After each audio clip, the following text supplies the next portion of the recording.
Right, morning, guys. Hope you're all well. Welcome to another session as far as network architecture content is concerned. Now, if you remember, I think 2 or 3 days back, I sent through an email that obviously had links to the softwares that you'd obviously need. I'm assuming that your virtual machines are already running.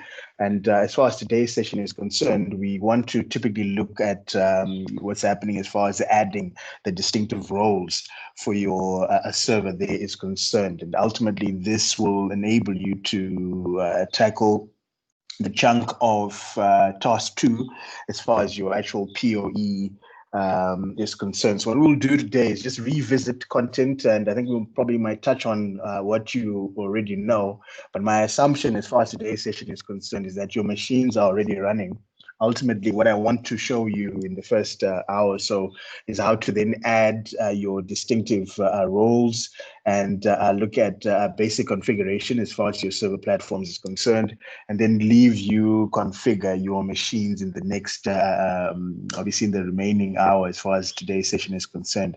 And obviously, if there are any distinctive issues, you can always pop me a mail and then we can engage ourselves accordingly as far as that there is concerned. So ultimately, what is happening as far as this particular task here is concerned is the whole concept of, again, ensuring the client-server relationship. I think we've mentioned these before, so we're all sorted in terms of what's happening there. So I'm going to revisit the requirements just to make sure that we're all on the same page. But again, like I said before, a bit repetitive because naturally your virtual machine should be up and running as far as your particular setup there is concerned. So with the actual requirements, if you remember well, what we mentioned is that as far as your computing platform is concerned, your machine should have virtualization enabled.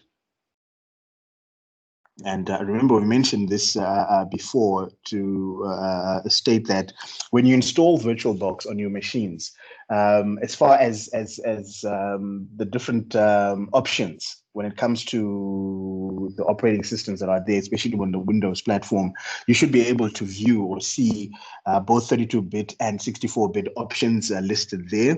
If not, technically what it means, you only be able to view 32-bit options. That's already an automatic indication that virtualization has not been enabled. So you'll need to do that through BIOS, depending on the type of machine that you're running. And actually what you'll need to do is just do a bit of research to find out what is your BIOS or your setup key. You obviously incorporate that key when you boot your machine. You enter your BIOS or your setup, and then you choose virtualization from there. Remember, you can also choose to go into your BIOS by selecting the Unified Extensible Firmware Interface, or UEFI options through Windows, after selecting advanced startup options. But virtualization is obviously important in order for you to be able to run those operating systems concurrently. As far as your machining platforms there is concerned, remember, we all know that virtualization is the ability to run more than one operating system simultaneously on any given platform. And then obviously, as far as your storage there is concerned, we mentioned before that with storage, you're looking at obviously having at least 100 gigabytes available. All right, so we're going to have 50 gig a piece as far as your specific computing platforms there is concerned. And then ultimately, from the RAM point of view, remember I've mentioned before that you need to be looking at least 8 gigs of RAM. And what is happening with subdivision there, we've mentioned the fact that you're going to have 2 allocated to your client, another 2 allocated to your server, and then naturally 4 would be allocated to your distinctive host. So this is ultimately the recommended standard. So this is what is recommended. Let's see if we can write that appropriately.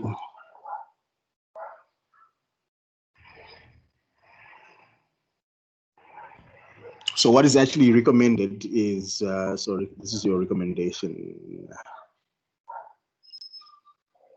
All right, so this is what is ultimately recommended as far as installation is concerned. So please make sure you've got the right specs as far as your specific setup there is concerned. Yes, you will have individuals who want to force and who want to typically force the issue and run with 4 gig machines. But what this would then mean is that as far as this there would go now, you'll need to obviously have 1 gig available for the actual client. Another 1 gig available for the server, and then naturally what that would mean is that you've got now 2 gigs left over as far as the host is concerned when you're running those machines concurrently. So this is highly not recommended, honestly, because your machines are going to be very slow, and in certain instances you might even discover that they end up crashing as far as usage there is concerned, because we don't have enough resources as far as basic functionality is concerned. So you can argue that this can typically work without distinctive issues. But the biggest issue that you've got there is that when you're running the machines concurrently, you'll tend to get the machines crashing because you don't have enough resources available.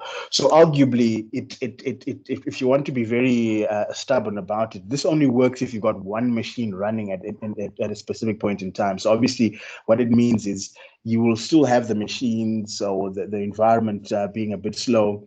But if you're going to be running just the client at one particular point in time, and then probably just running the server at one particular point in time, this particular setup would work. But if you're going to be running them concurrently now, especially when you want to make sure that you can log onto the server or log onto the network or log onto your domain, remember that can be a bit detrimental in terms of your machines crashing, like I mentioned before. So take a distinctive heed of that. As far as the actual software is concerned, I think we've already mentioned that you can work with Windows 2012. So you're going to go R2. So this is Windows Server 2012. Let's see if we can incorporate the right content there so that at least we're all on the same page. So this is Server 2012. Come on, I don't want to lasso, I want to draw. Okay, so Windows Server 2012, and this is R2. And then, or you can work with Windows Server 2016. All right, so I've already sent you the links for the direct downloads of the evaluation copies of the Microsoft sites. The distinctive difference between the two is I think when you're looking at it from a Windows Server 2016 point of view, you've got cloud services that have been added there. But as far as functionality is concerned, it's one and the same thing. And ultimately, as far as the interface also goes, same difference applies there. And then with your client, obviously, what you're going to be looking at is running Windows 10. So you can go Pro or Enterprise. This will still work. Remember, we mentioned that home won't work for us because we'll need to then join a domain, and you've got limitations in that respect as far as that particular addition of Windows there is concerned. So ultimately important for you to take distinctive heed. Like I said before, this you've already run. And remember, everything is going to be running within the VirtualBox platform. So what it typically means is that you'll need to install VirtualBox. All right. You've seen the clip already. You'll need to install VirtualBox. And then once you install VirtualBox, you create your shells as far as the actual machines they are concerned, so both client and server, and then install your operating systems in order for those machines to become complete entities from a functional point of view. So if you're going to be on campus, like I've mentioned before, as far as the campus setup there is concerned, you've got an actual FTP site that you typically can work with 10.1.1.180. So let's rather just do that. 180 and then 17.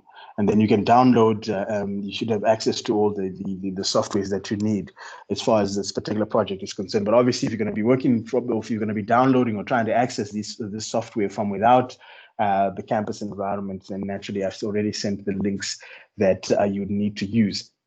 When it comes to the keys, I think it's important to realize that it's just a question of, let me see if I can quickly show you content here. So when it comes to the actual keys, where are we?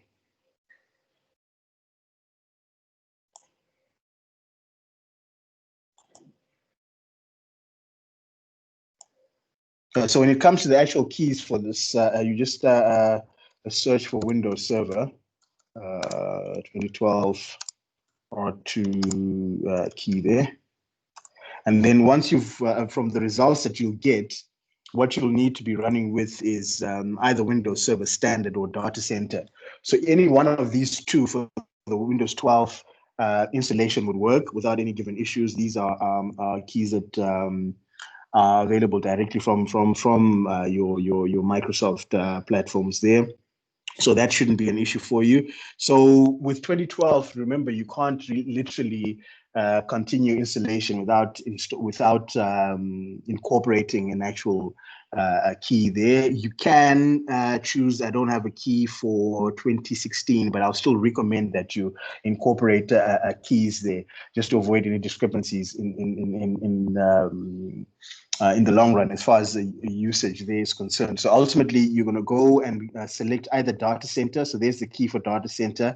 And then you can also select, sorry, this is the key for standard. And then you can also go with data center. It all depends in terms of which one you want to go with. So any one of those two would be appropriate for the assessment. Same difference would apply if you're going to be working with Windows Server 2016. So you're going to, again, just go and search for the keys, and from the results that appear there, where are keys here? Did I put it right? Windows Server 2016 key, rather. Right.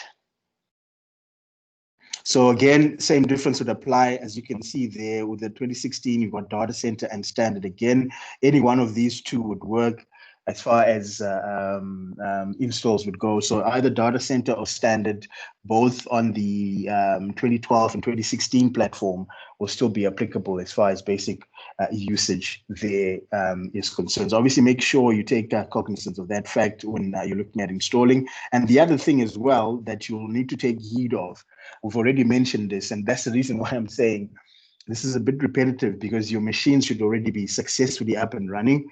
The only difference now is just the whole concept of making sure that you add the right roles and features to make your server environment specific there. But ultimately, should you not have installed for any odd reason, what you want to also look at is the type of server interface you want to incorporate. So if you look at it from this point of view, let me see if I can display this accordingly. So if you look at your server platforms, ultimately, like we mentioned before, when you're looking at server 2012 R2 or release 2, you've got the server core installation, and you've got the server with a GUI. So you're going to select the server with a GUI. So just avoid having to just go next when you're looking at your installs, because you now need to specify, or you've got certain windows that need your distinct input there. The difference, remember, is that interfaces are one and the same thing. Remember, it's more or less like you're having two doors to the same room. The only difference now is that functionality's sake, when you're looking at it from a command line interface point of view, you obviously need to know specifically what's happening with the commands there, and the appropriate syntaxes. But if you're not too comfortable with that environment, then obviously GUI becomes your default go-to. Why? Because it's a bit user-friendly. And ultimately, what it would mean, it makes it slightly easier for you to select the right content, because you've got descriptions associated with certain options. Makes it easier, excuse me, for you to make the right or the appropriate selection depending. So this is the one. This is what is relevant when you're looking at it from your GUI environment from a 2012 release 2 setup. But if you're going to go with 2016, on the other hand, instead of having server with a GUI, you'll have the option which is labeled desktop experience. So if you look at it from this particular point of view, 2016, on the other hand, now, instead of labeling it as GUI, excuse me, it's going to incorporate it as desktop experience. So I think it's very important for you to take a distinctive heed of that fact when you're running your server install. So I think that is pretty straightforward. So that's the 2012 one with a server with GUI, and then naturally when you're looking at it from a 2016 platform, you're going to select the desktop experience option as far as your environments there are concerned. So I think that's pretty much that. When it comes to your environment, remember what we've mentioned before is that when you're setting up your VirtualBox, you need to make sure that you incorporate the internal network setup. And what's happening with your internal network configuration there is to enable that physical or to enable emulation or simulation of the physical setup that we've mentioned before. That technically, when you're looking at your particular setup, so what we're trying to emulate, like we mentioned before, is that from a physical point of view, you've got your client incorporated there. That client is connected to a server, or rather a switch that then connects to an actual server there. So that's the connection is through the switch. So what your switch provides for is obviously a centralized connection point or convergence point. It's a central networking device. So when you're incorporating the internal network option within your VirtualBox, you're literally enabling VirtualBox to act as the switch that obviously enables connectivity between the client and the server. Remember, I've mentioned this before. If you don't change it from the default NAT setting, ultimately what then that would mean is that you will not be able to have these two machines communicate. So one of the other things now is as far as the servers are concerned, remember, installing the software on its own, if you install server 2016 or 2012 release 2, it doesn't make your machine a server yet. Why? Because you now need to specify or add roles or add roles and features that then specify or distinctively state what your machine is going to be as far as your server platforms they are concerned. So ultimately important for you to take distinct heed of. So in our instance, we want something that is directory based. We've already talked about these architectures. If you didn't attend a session on that, remember the clips are already on YouTube. Please make sure you have a quick look at those to understand exactly what's happening as far as your specific setup there is concerned. So we're going to have a directory-based platform that will enable us to add users or create users, add groups. Same difference would go with machines or computer systems and printers within your network environment, and then have a distinctive profile that is associated with your users, and then obviously these users would have distinctive permissions as well in terms of the type of network resources that they can access. So these resources can either be software or hardware related. It all depends in terms of what's happening as far as configuration there is concerned. And then ultimately, you also need to look at it from a central management point of view, as well as enhance security in that specific setup. So what this would mean is that one of the roles that we would need is the ADDS role, which is short for Active Directory Domain Services.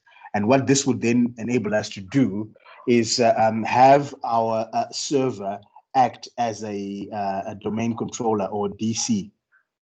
So you've got a domain controller. Remember, a domain, like we said before, is another term for network. And in this particular instance, we will need to have our server act as a DC or a domain controller. All right. So what that would do for us is then have that central management platform that obviously enables for like we said before, the addition of users and groups, the creation of or the assignment of distinctive permissions and rights that these particular users and groups are allowed to or have as far as the actual network environment there is concerned.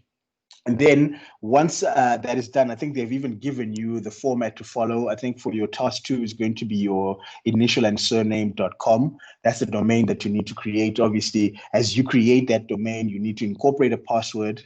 We've stuck to password 1 with a capital P, like we said before, just to avoid discrepancies in terms of individuals forgetting passwords and whatnot, and obviously not being able to access their machine and settings.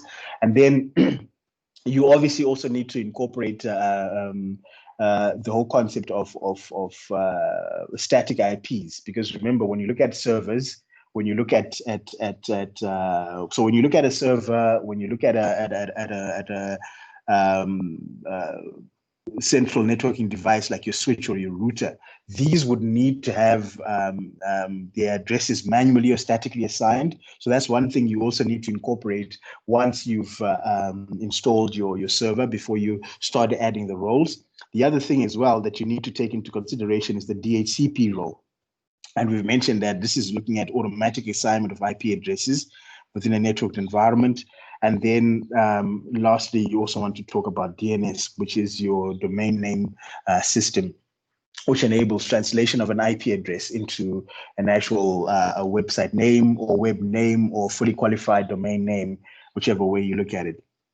So the other thing that you need to also understand, we had an exercise that was looking at enabling you to understand how you design networks, splitting networks into certain subnets, looking at how many, what's our maximum in terms of the devices within each distinctive subnet, allocating IP addresses accordingly, excuse me, and then also looking at the whole concept of coming up with a custom subnet mask that can avail for that, as well as proper allocation of these IPs within distinctive subnets in terms of what is the first assignable, or what's the first, what's the network ID, what's the first assignable, what is the last assignable, and what is the broadcast associated with your environment.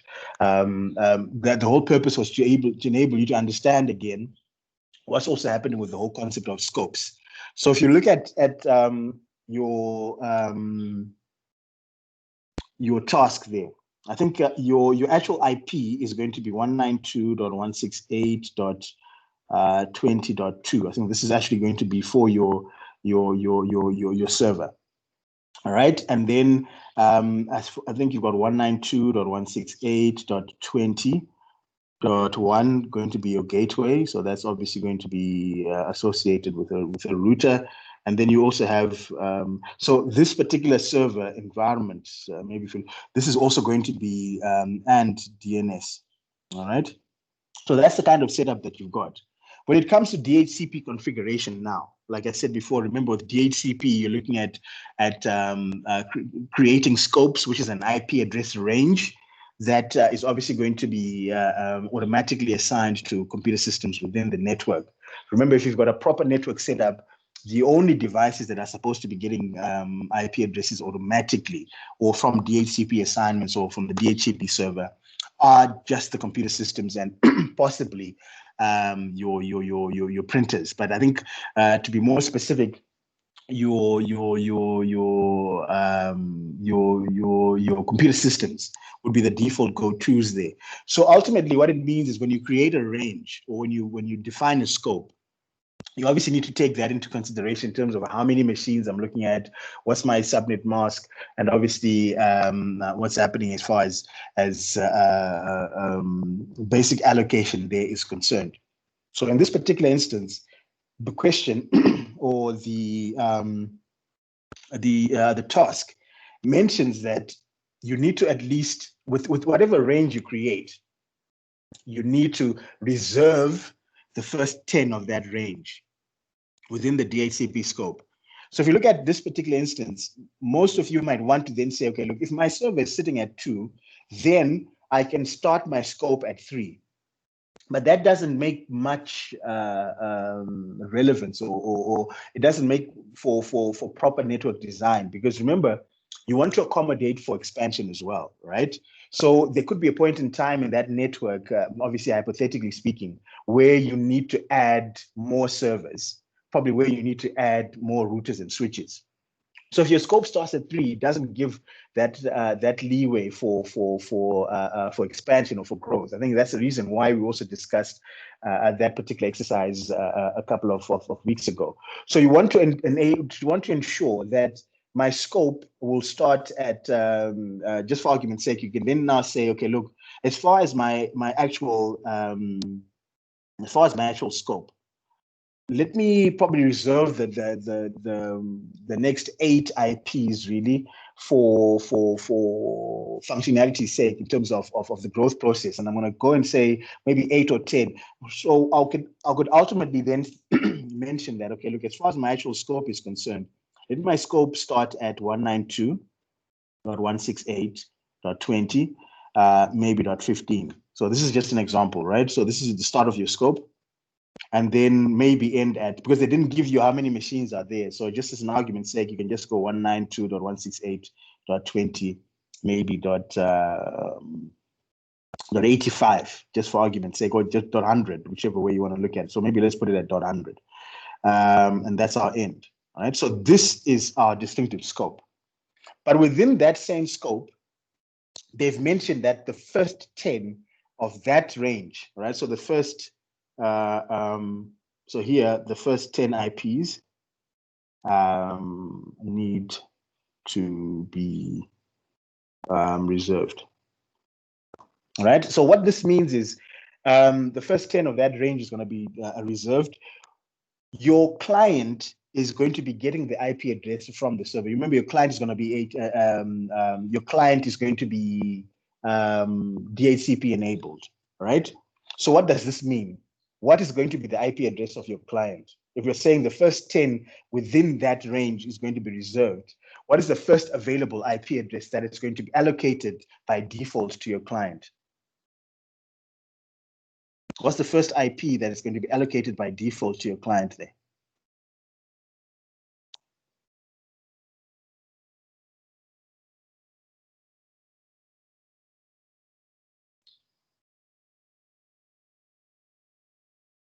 What's the first IP what's the first IP that's going to be available for your client if the first 10 within the range that we've just created there is going to be reserved?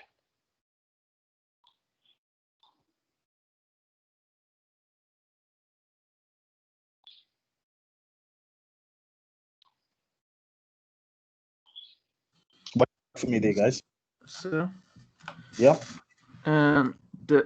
So it starts with 15, so it should be 17, isn't it? No. Remember, we said the first 10 are going to be reserved in that range. Okay. So where is 25? No, we don't start with 25 but 26, remember? Because 26, yeah. Because 15 to 25 is going to be the first 10. So that means that our clients, we expect that if you run IP config now, if you've set it up correctly, our client's IP address is going to be 192.168.20.26, because this is the first available IP. Because remember, we mentioned here that the first 10 are going to be reserved. So this is obviously going to be from 15 to 25. All right. Okay, super. So that's what you need to take into consideration. So if you run IP config, guys, another thing that you also need to take into to understand, if you run IP config and you set up your client and your server accordingly, you set up the scope accordingly. If you run IP config and you discover that your client is sitting with an IP address such as 169.254 maybe .111.82. This is already an indication that you've got DHCP issues. This is actually supposed to be my mistake here. Apologies for that. This is actually supposed to be 4. Right, so it's 169.254.111.82. So just as an argument, so if your IP address, right, if your IP address in any given setup starts with 169.254, that's an indication that you cannot connect to the DHCP. You've enabled DHCP, but you can't connect to the server, or the server is down, or your configuration is misaligned. So always make sure that you check for that to enable a proper configuration as far as your DHCP setup is concerned. So in any environment, when you're running IP version 4, if you discover that your IP address starts with 169.254, that's already an automatic indication that we've got DHCP issues there. So make sure that you set up that appropriately. So here we can just mention that. That means that cannot connect to DHCP server. That's what that particular IP address means. So that's that in terms of the generics. Let's look at it from a practical point of view. So like I said before, I'm going to quickly show you this, and I'm going to expect you for the rest of the session at least to start working on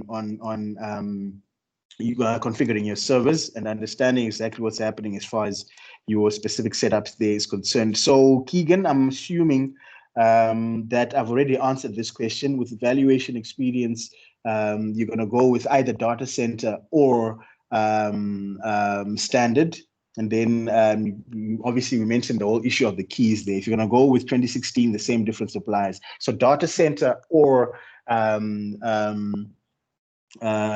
your standard is going to be appropriate as far as the actual assessment there is concerned. So ultimately now we want to look at our server here.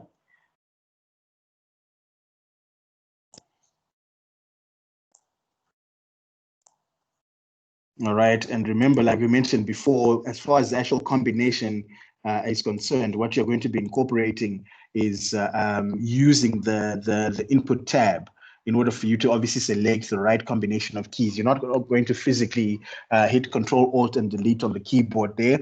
What you will do is select input of once you've run your machine, or once you've started the machine, you're going to select the input tab. From the context or drop-down menu that appears, you're going to select keyboard, and then from the context menu or drop-down menu that appears, you're now going to select insert, Control, Alt, and delete there. So you're going to go and select Control, Alt, and delete, and then incorporate your password. Remember, we said that we're just going to stick with password 1 there. To run it accordingly. And then once you start your server, whether it's a 2016 install or 2012 R2 install, you'll get to the server manager, all right? And then that server manager is then going to enable us to configure our server accordingly. So add the specific roles that you need to enable the server to function accordingly. Like I said before, just installing the software on its own does not make your computer system a server yet, because you now need to make sure that you add the right roles, or you add the right roles and features to specify what type of services this particular machine is going to be providing for as far as your network is concerned. So ultimately what we want to start doing, I've already shown you how to do this, but just to make sure that we're all on the same page, is we want to make sure that we incorporate the IP addresses that they've mentioned as far as your specific assessment there is concerned. So in the network icon within the notification area there, you're going to right click on that. Once you've right clicked on the network icon, from the menu that appears, you're going to select Open Network and Sharing Center. And then once you select that, what you will then need to do is manually incorporate or statically incorporate an IP address. So from what appears, you've got the type of network that you're connected to. You'll select that specific network.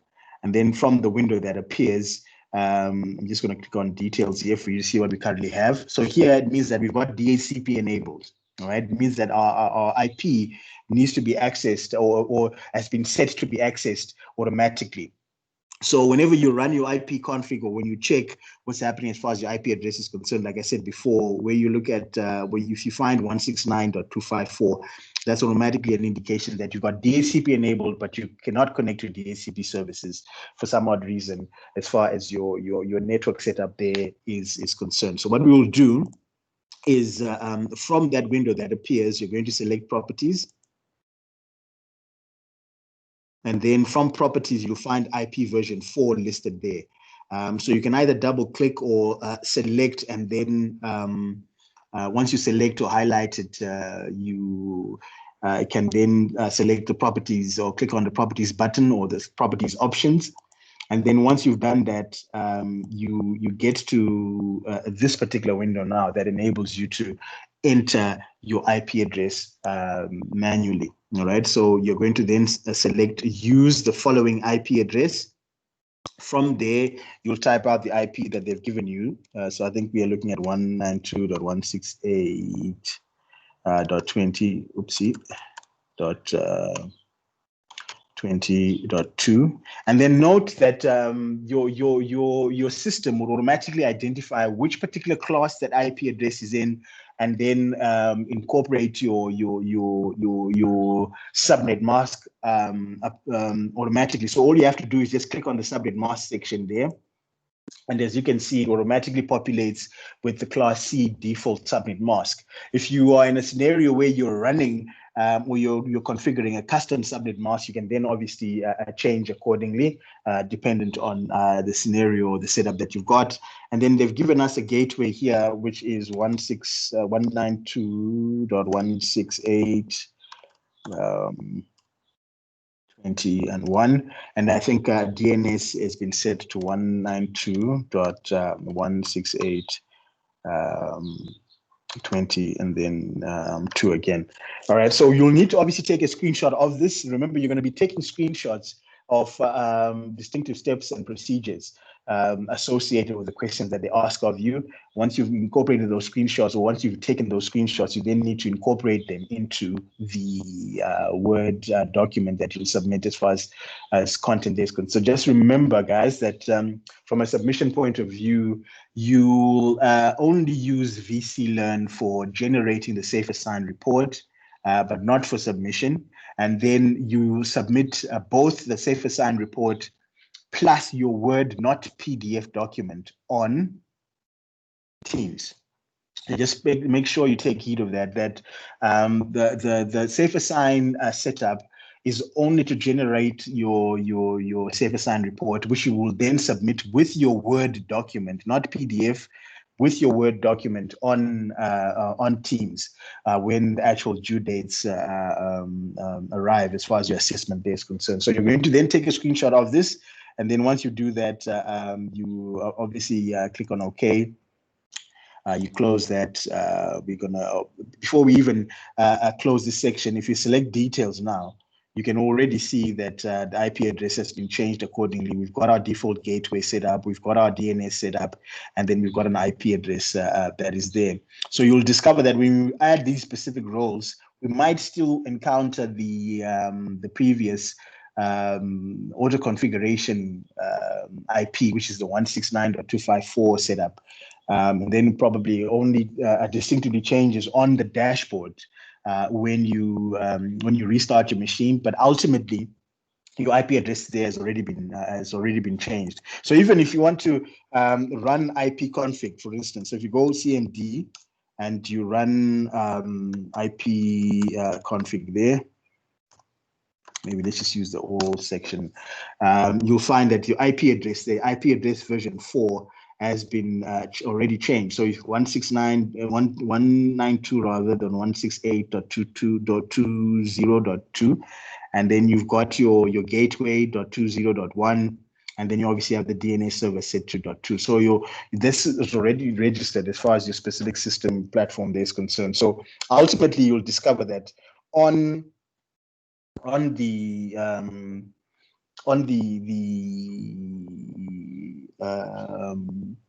on your dashboard, it might just need a restart, but ultimately the system already identifies that accordingly. So we're going to look at adding roles and features. As you can see here on your left-hand navigation pane on dashboard, you've got local server, you've got all servers, and then you've got file and storage services. So you've got no servers that have been incorporated. So you haven't added any roles, or you haven't specified what type of server you want this particular machine to be. So you're going to select add roles and features. And then there's a wizard that appears, the first window there, you're going to next it. And then you'll need to make sure that you select role-based or feature-based installation. Normally, this is activated for you or selected for you by default. Remote desktop services obviously is looking at you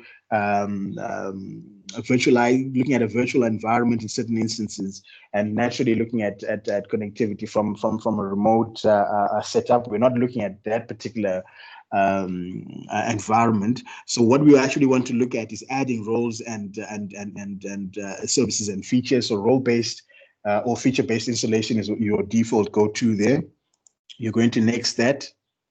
And then ultimately, it will show you what servers are actually currently installed. So you've got your server name there. I think one of the other options, or rather one of the other questions in your assessment document, is going to ask you to change the computer name to domain controller 1. All right, that's one of the features that's one of the questions associated with your assessment there. So as you can see, we still have the 169.254. That's all well and good. Remember, like I said before, from a dashboard point of view, really, it's just a question of restarting, but the system has already registered the IP address that we've incorporated, and it shows you the operating system that you've got installed. You're going to next that. And this is where you need to select the right services. So please make sure, again, you don't rush the process, because if you end up adding the incorrect services, you might need to actually run the whole process again, in terms of you probably installing the entirety of the OS again from scratch in order for you to select the right or the correct distinctive roles and features there, because some of the roles that you might add are difficult to undo without actually having to reinstall your actual server environment. So what we're looking at is Active Directory domain services. The moment you click on it, the roles and features function or wizard is automatically incorporated there. All you have to do is just select add features. And again, like I said before, you already have a description of what that particular service is all about. So if you're not too certain, again, as you can see, the Active Directory domain services looks at storing information about objects within the network and makes obviously this information available to the users and the network admins. And then the other thing that is relevant, obviously, from that explanation, again, a bit repetitive, but like we've mentioned before, you've got the DC function incorporated there, where now you've got your users or users with distinctive profiles that have rights and permissions associated with the network environment there. So if you look at what you've got on campus, like we said before, you walk into any one of the computer rooms, you incorporate your electronic credentials, which is your username and your password. Those credentials are associated with the profile. All right, your profile is given obviously specific rights and permissions as far as network resources are concerned. So both from an application point of view, which is your software-based platform, to your hardware environment where you can access such devices like your printer, obviously within a networked setup. So it's a single login process. What that means is you only have to log in once and you're good to go in terms of accessing your Z drive, accessing resources, accessing the printer. You don't have to log in multiple times to access certain features or certain resources as far as your actual environment there is concerned. So this is what your DC provides for, because it's a directory-based platform. This is what it distinctively provides for as far as your network environment there is concerned. And then we need to incorporate DHCP, add the features. Then we also need to select DNS. You're going to add the features as well.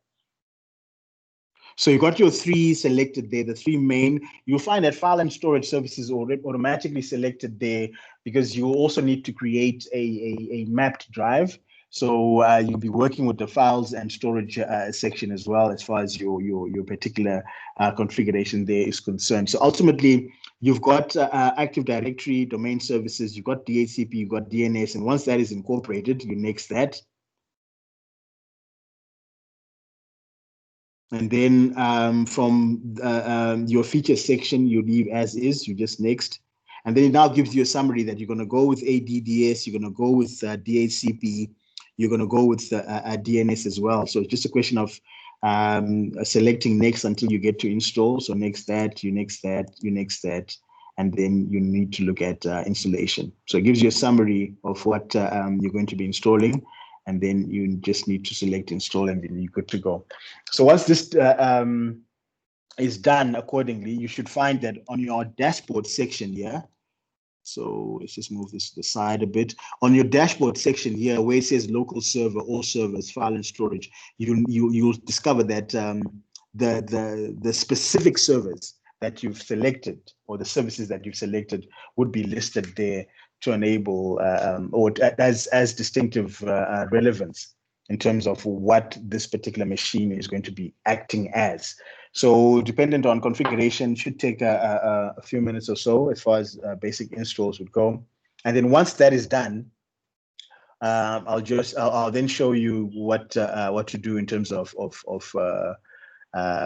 configuring your ADDS.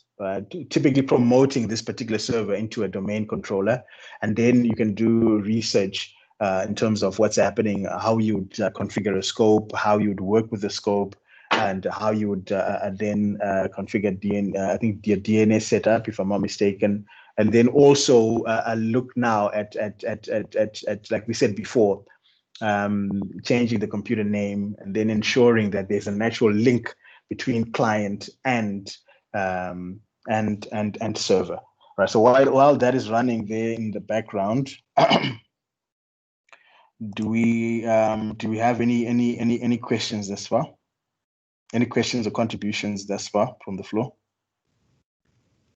Yes, sir. I have a question. What's happening?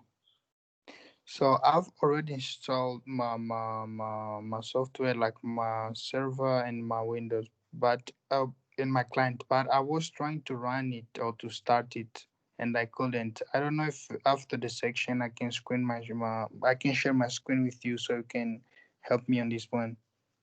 What do you mean it cannot start? What kind of error are you getting? I think at the beginning I didn't install the Windows Server. Okay, so it's giving you so is it giving you an error when you start your machine? Is that what you're saying? Yes. Okay, so take a screenshot of that error, pop me a mail, and then I'll take you through that.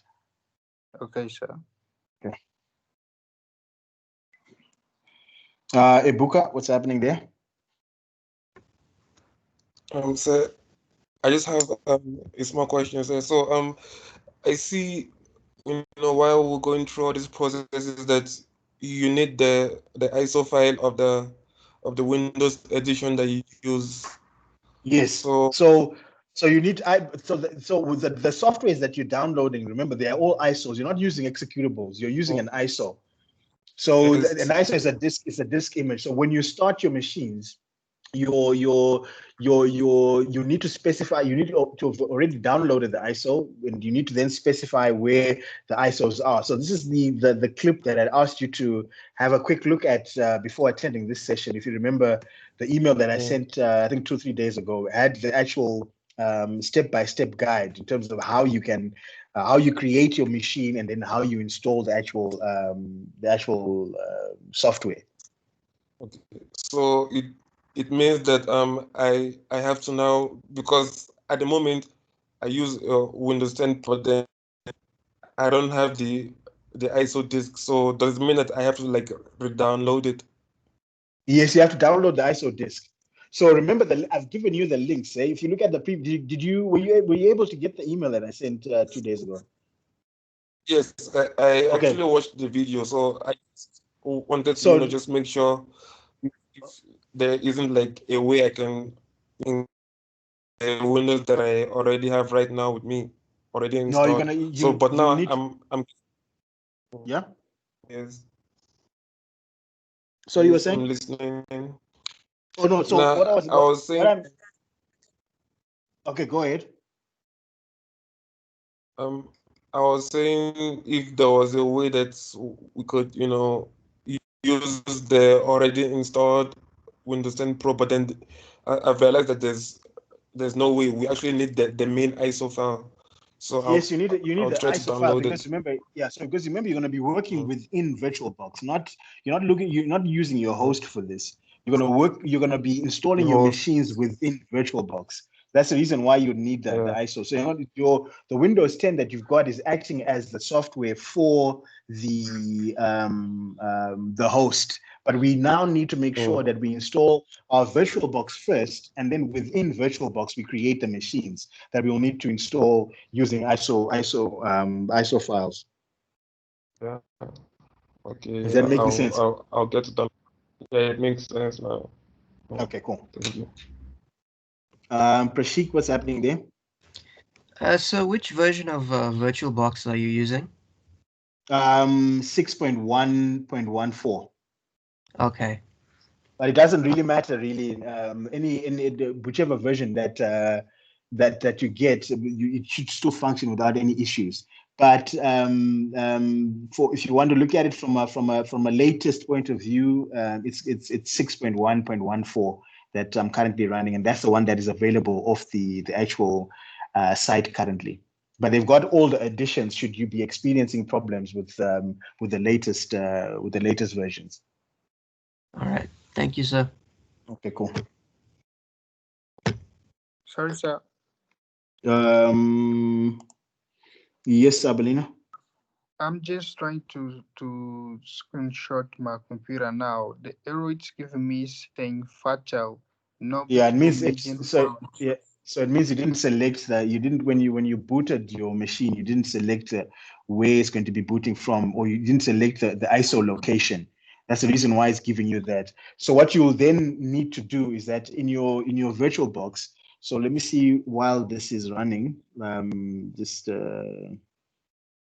see if I can maybe unshare this and then share the VirtualBox platform here. So what this means is, if you look at your setup, what it means is you didn't select where your machine is going to be running from. So what you'll need to do, let me use my client here as an example. So for instance, if you get to your client there, on the storage section here, all right, you're going to select storage.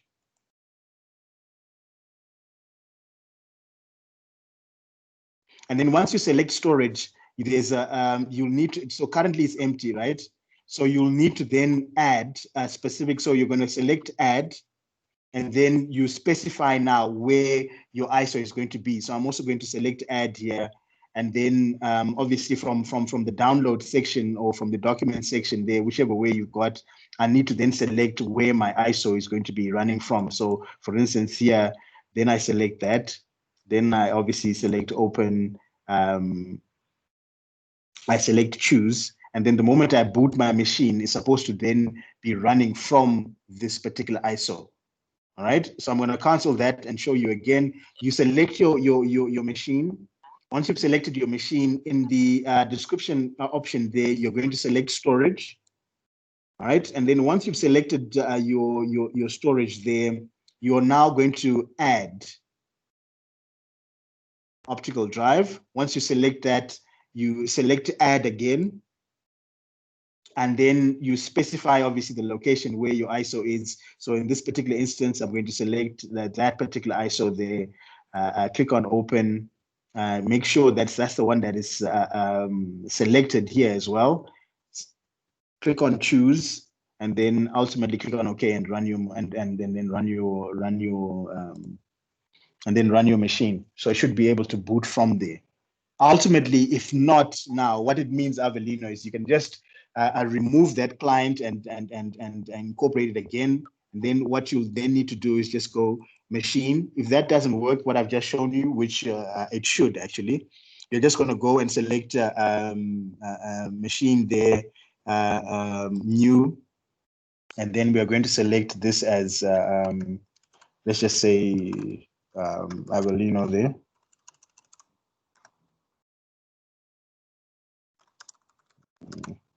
All right, and then obviously I'm going to select Windows, and then as far as the actual version is concerned, it's 2012 64-bit. I'm going to next that. As far as the actual, I want to put this at 1 gig. Create VHD, next that, dynamically allocated, create, and then done. So if I'm going to start this server now, all right, so I've already created this, right? I'm going to start it. And the moment I start it, all right, you need to then make sure that you specify where that specific, where the actual software is going to be running, from. Okay. So just hold on for it. I think this is a classic example of the 4 gig scenario I was mentioning earlier on. This is the kind of lag that you get as far as conventions they are concerned. So once this starts now, all right. So don't when you start your machine, remember, don't cancel this this page or this window. This is where you now need to use this. So if you're starting your machine for the first time, you'll need to make sure that you click on that icon. And then from that icon, you select add. And then from what appears, you obviously select where your actual ISO is going to be. You select that ISO again, you go open, you choose again. And then once that is done and it's identified that accordingly, then you select start. And then you're good to go as far as your specific machine there is concerned. The installation process would distinctively start. So if I'm to cancel this, if I select cancel, you see it will give me the error this is the error that you're getting, isn't it? This is exactly the error that you're getting there, Avelino. Am I right? Yes, sir. Exactly. So that's because you canceled instead of selecting where it's going to be booting from. So I hope that makes sense for you now. It does, sir. I will do it again. All right, super. I'm just going to power that off. And then you can always just remove that. Okay, so that's there. Let's see if we've got this up and running yet. A couple of more seconds. And then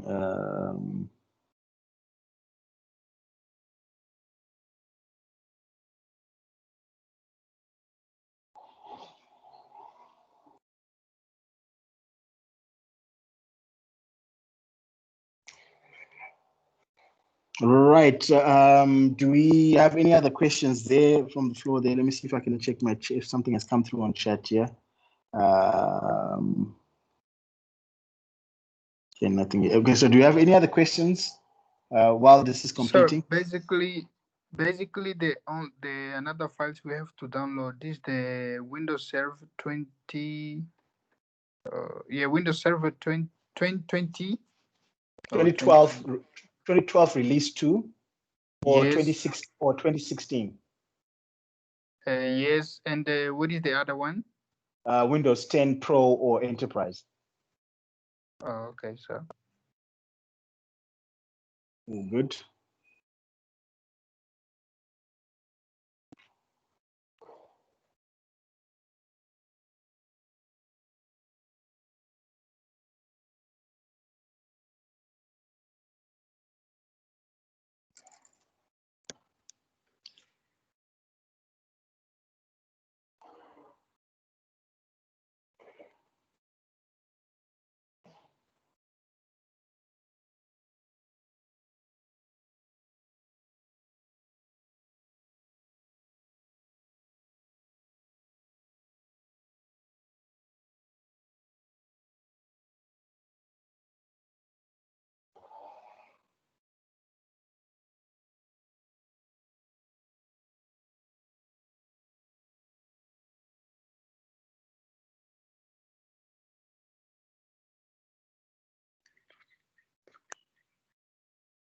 All right, so that is done.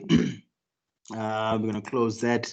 Okay, and then as you can see now, where it says all servers, there I now have ADDS, I now have DHCP, I now have DNS installed. All right, so you obviously need to take distinctive screenshots of that, but ultimately what's important now is to set up your ADDS accordingly. So if you look at this particular icon, there's a flag that is there, and just next door to it there, you've got a yellow triangle with a black exclamation mark. That means that there's some configuration that still needs to be done as far as your server platforms are concerned. So you're going to go and click on that flag there to see what it is that you need to do. So if we install our feature installations there, but as you can see, you need to promote it to a domain controller. And then you also need to complete DHCP configuration. So those are the two things that you need to incorporate when you've just added the features that are specified as far as your specific task there is concerned. So what I'll do is show you specifically how to then work with the ADDS function. So you're going to select promote this server to a domain controller. And then from the windows that appear there, we incorporate the right content as far as your specific setup there is concerned. All right, so as far as the actual deployment is concerned, remember you've got add a domain controller to an existing domain. So we don't have an existing domain. So that's not going to be the option that you want to go with. You've got add a new domain to an existing forest. Same difference applies. We want to specify, or we want to add a new domain. So we're going to go with add new forest in its entirety.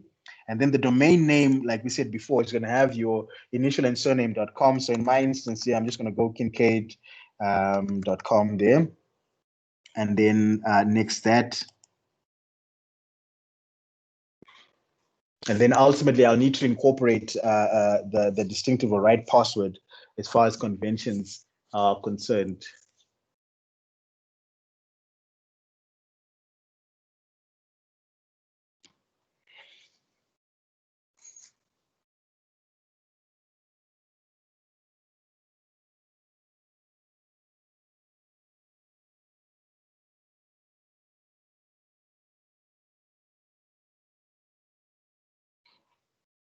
So once that is incorporated, I then need to then type a password. Remember, just sticking with password 1 for the purposes of this particular task and assessment purposes.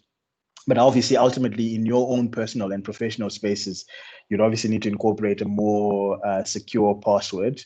And these passwords obviously need to be changed on a regular basis. I think we've been in environments where we incorporate passwords and we use those passwords for years on end.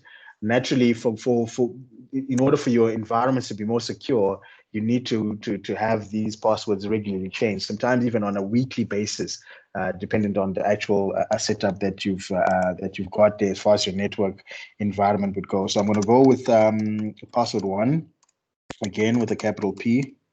And then I'm going to next that.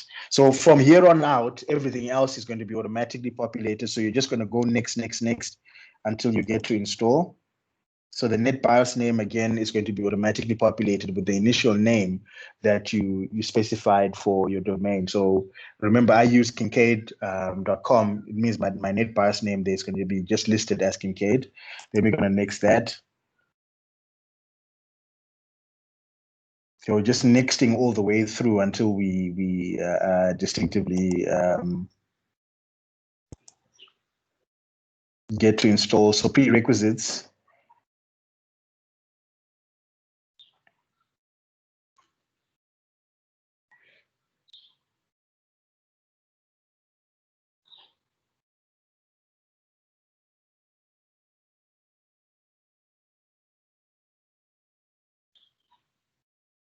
So this is just checking whether the server itself is applicable for functioning as a DC.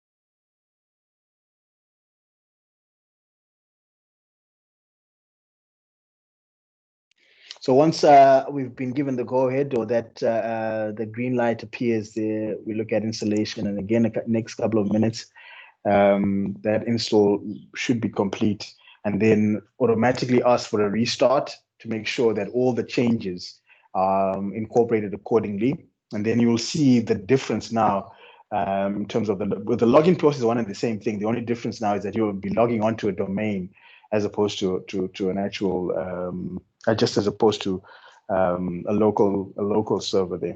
So you're logging onto the DC once the restart starts or completes.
Okay, so we're gonna run the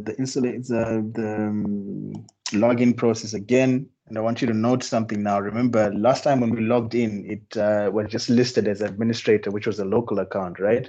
But now, because we promoted our server into a DC, we're actually logging into the Kincaid domain. Remember, we had Kincaid.com as our distinctive domain name. So now, this particular server would we're actually logging into the domain as far as the actual DC setup there is concerned. So this is important for you to note.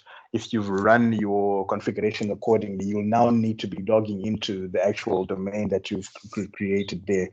So again, we're going to go with our distinct password 1.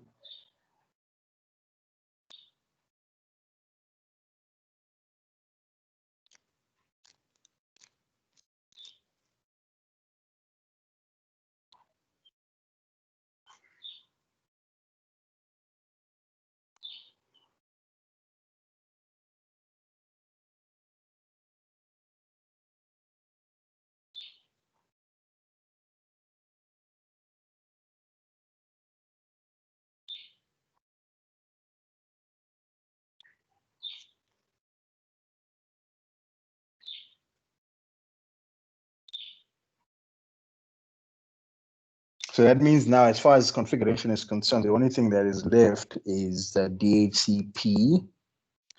In terms of notifications there, we'll check in a moment once all content is appropriately incorporated there.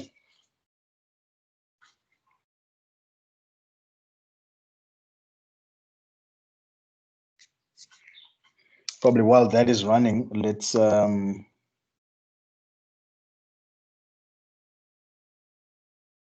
let's check that if you're looking at it from a IP config point of view.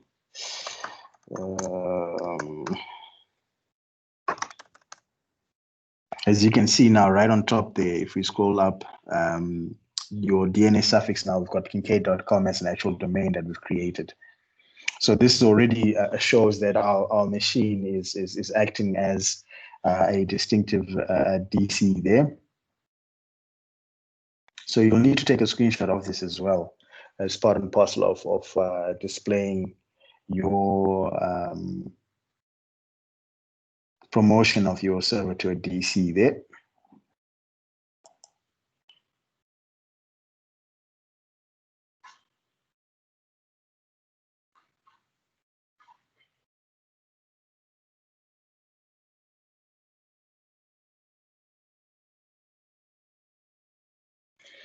All right, so as you can see, we've got our ADDS. So here we'll still have a notification, and I think what is left out is now DHCP. There you go. So we only have one notification left. Remember, we had 2 of them. So we've just configured our DC or Active Directory Domain Services platform. So go and have a quick look at what happens, or how you would obviously need to set up your DHCP platform there from your own research point of view. And then if you select ADDS there, you should find that the IPs we were talking about earlier on have now been registered as far as your actual dashboard there is concerned. So you see, we've got our server name that obviously needs to change. You'll need to change that accordingly as per document. And then IP address now shows 192.168.20.2 as far as your specific setup there is concerned. All right. As far as today's session, guys, I've gone the long haul because I've actually shown you probably a massive percentage as far as the actual task 2 there is concerned. So go and do that for me, please. And if there are any questions, let me know. Please also go and research on how you set up your how you set up your DHCP configuration, how you create the scopes. I've already given you a heads up right at the beginning of the session in terms of how you would need to make sure that you accommodate for that growth process. I will obviously save those slides and send them through a little later on. And then should you have any questions for me, pop me a mail and we can chat. Otherwise, I think we're good to go. Do we have any questions on this, guys? Any questions or contributions or concerns? Questions, contributions, or concerns from the floor? Bryden, sorted. Okay. Prashik, sorted. Sir, Keegan, when will you post this class? So probably a little later on today, I'm assuming. I'm hoping it doesn't mean you're not paying attention there, Keegan. But I'll post this a little later on, before the end of the day. sir. Yep. What's happening there? How do you open the CMD? You hit the Windows key plus R on the keyboard. That opens the run applet, and then you can just type out CMD. All right, thank you. Cool beans. All right. So any other questions there? Any questions or contributions? So maybe Lita, let me just quickly see if we can. Let me just quickly see if I can go back and show you, because I still have my server running anyways. Let me see if I can share the screen again. And so we've got our server there. So just to reiterate there, Lita, you'll hit the Windows key plus R. All right. So that's Windows key plus R. It activates the run applet, and then you type out CMD, and then either click on OK or either click on OK or just hit enter on the keyboard, and ultimately it activates your CMD. So Windows key and then R plus R actually, and then it activates your run applet. From your run applet, you typically hit the enter key. Type out CMD, hit the enter key, or just click on OK, and then it takes you to your command line platforms there. All right. Okay, so Avelino. Yes, I will. I think it's the same question that Keegan was asking. Again, like I said to Keegan, hoping that it doesn't mean that we're not paying attention, isn't it? But anyways. Okay, any other questions or contributions there, guys? Questions or contributions from the floor there? All right, so I think we're good to go. So like I mentioned a couple of moments ago, I'll post this a little later on, hopefully by end of day, and then I'll also send through your slides so that at least you can have some kind of link between what we were doing and what I had initially mentioned, what is relevant in terms of what you need.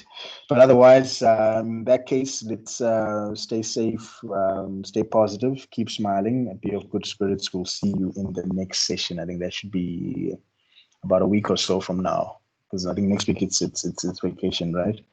So safe, guys. Thanks for attending. See you in the next one.